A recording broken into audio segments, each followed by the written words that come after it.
আসসালামু আলাইকুম প্রিয় সুধী, আজকের ভিডিওতে আমরা জানবো মসজিদুল আকসা সম্পর্কে বিস্ময়কর কিছু কথা। মসজিদুল আকসা মুসলিম উম্মাহর হৃদয়ের স্পন্দনের নাম। মক্কা মদিনার পরে এই মসজিদের নাম শুনলে আমরা যতটা আপ্লুত হই, এটা আমাদের প্রথম কিবলা। ইসলামের ইতিহাসের অসংখ্য গুরুত্বপূর্ণ ঘটনা সংঘটিত হয়েছে এই মসজিদকে ঘিরে। মসজিদুল আকসা আমাদের অনুপ্রেরণার নাম। মসজিদুল আকসার কথা ভাবলে আমাদের স্মৃতিপটে ভেসে ওঠে খলিফা ওমর রাদিয়াল্লাহু তাআলা আনহা ও সালাহুদ্দিন আইয়ুবীর গৌরবোজ্জ্বল বিজয়ের ইতিহাস।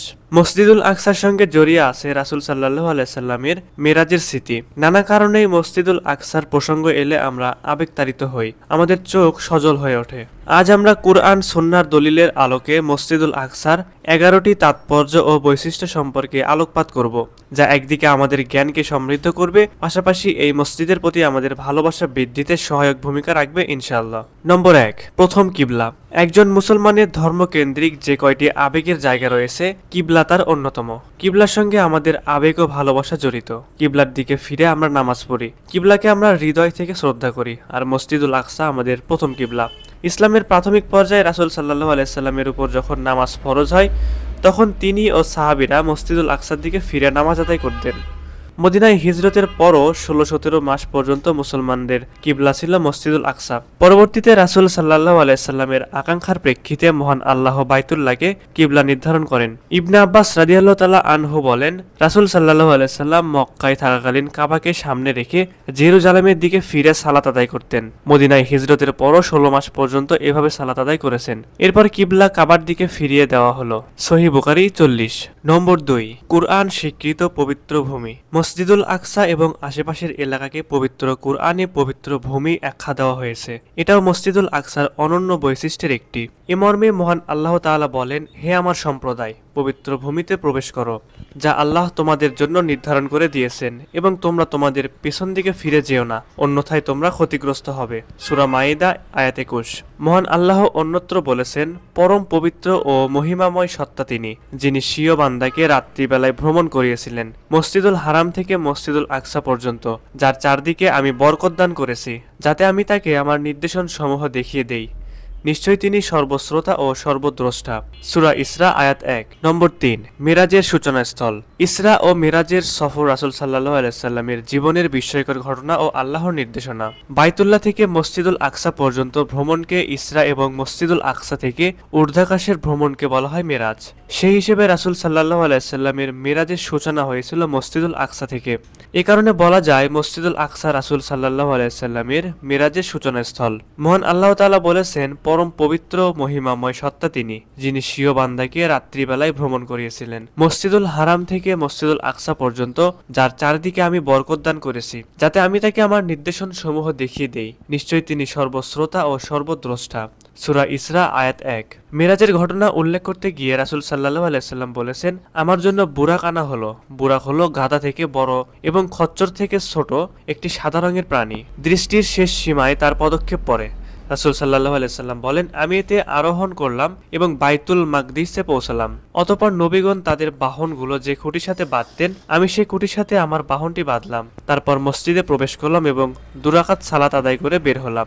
সহিহ মুসলিম 162। নম্বর 4, নবী রাসূলদের স্মৃতির স্মারক। মহান আল্লাহ মসজিদুল আকসা ও তার আশেপাশে যত নবী রাসূল পাঠিয়েছেন, অন্য কোনো অঞ্চলে এত নবী রাসূল পাঠাননি। অনেক নবী রাসূল এমন ছিলেন যারা ভিন্ন অঞ্চলে জন্মগ্রহণ করেছেন, পরবর্তীতে আল্লাহর আদেশে এই মসজিদের জনপদে হিজরত করেছেন। সেই হিসেবে এই অঞ্চলটিকে নবী রাসূলদের স্মৃতির স্মারক বলা যায়। শুধু তাই নয়, মসজিদুল আকসার আশেপাশের নবী রাসূলদের যত কবর আছে, অন্য কোনো অঞ্চলে এত কবর পাওয়া যায় না।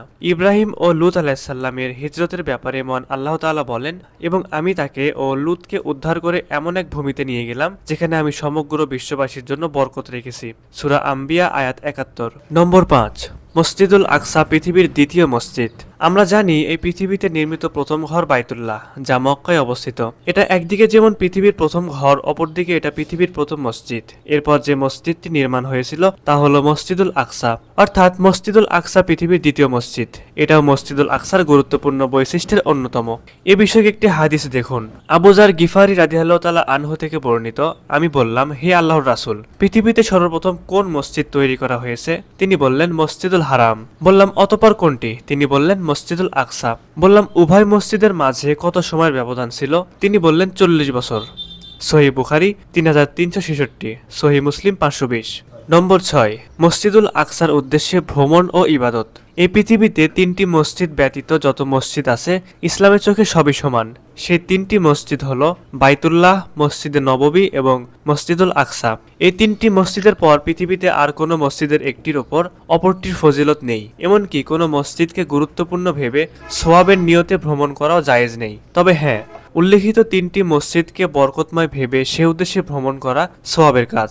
এটাও মসজিদুল আকসার একটি বৈশিষ্ট্য। রাসূল সাল্লাল্লাহু আলাইহি সাল্লাম বলেছেন, মসজিদুল হারাম, মসজিদুল রাসূল এবং মসজিদুল আকসা এই 3টি মসজিদ ব্যতীত অন্য কোনো মসজিদে সালাতের উদ্দেশ্যে হাওদা বাঁধা যাবে না। সহিহ বুখারী 1189 ও সহিহ মুসলিম 1397। নম্বর 7, 1 রাকাতে 250 রাকাতে সওয়াব।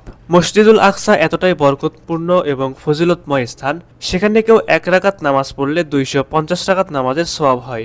একটি হাদিস দেখুন, আবু যার রাদিয়াল্লাহু তাআলা আনহু থেকে বর্ণিত, আমরা তখন রাসূলুল্লাহ সাল্লাল্লাহু আলাইহি ওয়াসাল্লামের কাছে আলোচনা করেছিলাম। আমরা তার কাছে জানতে চাইলাম কোনটি উত্তম, রাসূলুল্লাহ সাল্লাল্লাহু আলাইহি সাল্লামের মসজিদ নাকি বাইতুল মাকসিদের মসজিদ।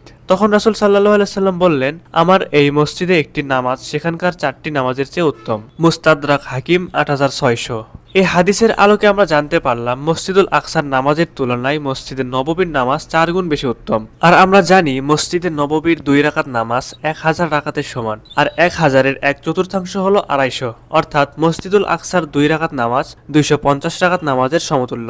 নম্বর 8, গুনাহ মাপের স্থান। মসজিদুল আকসার একটি বৈশিষ্ট্য হলো এটি গুনাহ মাপের জায়গা। কেউ যদি নামাজ আদায়ের জন্য মসজিদুল আকসায় গমন করে তবে আল্লাহ তার গুনাহ মাফ করে দেন। মসজিদুল আকসার নির্মাণ কাজ শেষ করার পর সুলাইমান আলাইহিস সালাম আল্লাহর কাছে দোয়া করেছিলেন, যে ব্যক্তি এই মসজিদে সালাত আদায়ের জন্য আসবে সে যেন গুনাহ থেকে সেদিনের মতো নিষ্পাপ হয়ে যায় যেদিন তার মা তাকে জন্ম দিয়েছিল। আর নবী মুহাম্মদ সাল্লাল্লাহু আলাইহি সাল্লাম আশাবাদ ব্যক্ত করেছেন যে মহান আল্লাহ তার নবী সুলাইমান আলাইহিস সালামের এই দোয়া কবুল করবেন। মুসনাদে আহমদ হাদিস 6644।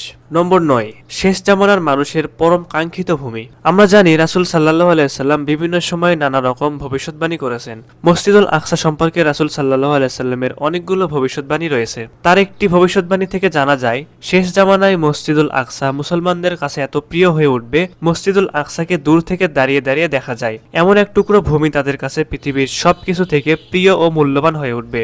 এ ব্যাপারে রাসূল সাল্লাল্লাহু আলাইহি সাল্লাম বলেছেন, খুব শিগগিরই এমন হবে যে একজন মানুষের জন্য তার ঘোড়ার রশির দৈর্ঘ্য পরিমাণ ভূমি যেখান থেকে বাইতুল মাকদিস দেখা যায় সেটা তার কাছে সমগ্র দুনিয়া থেকে উত্তম হবে, অথবা দুনিয়া ও দুনিয়ার মাঝে যা কিছু আছে তার থেকে উত্তম হবে। মুস্তাদরাক হাকিম হাদিস 8553। নম্বর 10, ইয়াজুজ মাজুজের ধ্বংসস্থল। কিয়ামতের অনেকগুলো গুরুত্বপূর্ণ ঘটনা ঘটবে মসজিদুল আকসা ও তার আশেপাশের ভূমিতে। কিয়ামতের বড় বড় প্রসিদ্ধ 10টি আলামতের একটি হলো ইয়াজুজ মাজুজের আবির্ভাব। এই ইয়াজুজ মাজুজ ধ্বংস হবে মসজিদুল আকসার পার্শ্ববর্তী একটি পাহাড়ে। ইয়াজুজ মাজুজের ঘটনা বর্ণনা করতে গিয়ে রাসূল সাল্লাল্লাহু আলাইহি সাল্লাম বলেন, এরপর তারা অগ্রসর হতে থাকবে। পরিশেষে তারা জাবালে খামার নামক একটি পাহাড়ে গিয়ে পৌঁছাবে। জাবালে খামার হলো বাইতুল মাকদিসের একটি পাহাড়। সেখানে পৌঁছে তারা বলবে, আমরা তো পৃথিবীবাসীকে ধ্বংস করে দিয়েছি, এসো আকাশমণ্ডলী সত্তাকেও ধ্বংস করে দেই। এ বলে তারা আকাশের দিকে তীর ছুটতে থাকবে।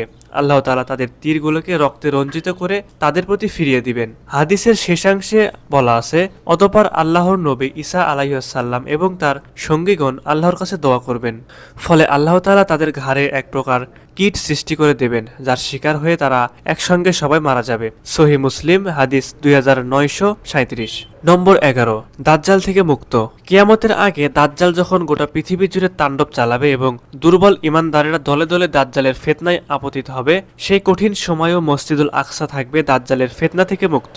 এ ব্যাপারে রাসূল সাল্লাল্লাহু আলাইহি সাল্লাম বলেছেন, দাজ্জাল 4টি মসজিদে প্রবেশ করতে পারবে না: মসজিদুল হারাম, মসজিদুল নববী, মসজিদুত তুর এবং মসজিদুল আকসা। এতক্ষণ আমরা মসজিদুল আকসার 11টি গুরুত্বপূর্ণ বৈশিষ্ট্য ও তাৎপর্য সম্পর্কে আলোচনা করলাম। মসজিদুল আকসা আমাদের আবেগ ও ভালোবাসার নাম। এই মসজিদ দর্শন, এর জন্য ভ্রমণ, এই মসজিদের নামাজ পড়া আমাদের জন্য বিশেষ ইবাদত। কিন্তু দুঃখজনক ব্যাপার হলো, দীর্ঘদিন ধরে আমাদের এই প্রিয় মসজিদ ও এর ভূমি বেদখল হয়ে আছে। আমরা আল্লাহর কাছে দোয়া করি তিনি যেন আমাদের এই ভালোবাসাকে আমাদের মাঝে ফিরিয়ে দেন, কারণ মসজিদুল আকসা আমাদের, আমরাও মসজিদুল আকসার। আল্লাহ আমাদের হৃদয়ে মসজিদুল আকসার প্রতি ভালোবাসা উত্তরোত্তর বৃদ্ধি করুন। মসজিদুল আকসাকে দেখার ও এ মসজিদের নামাজ আদায়ের তৌফিক দিন।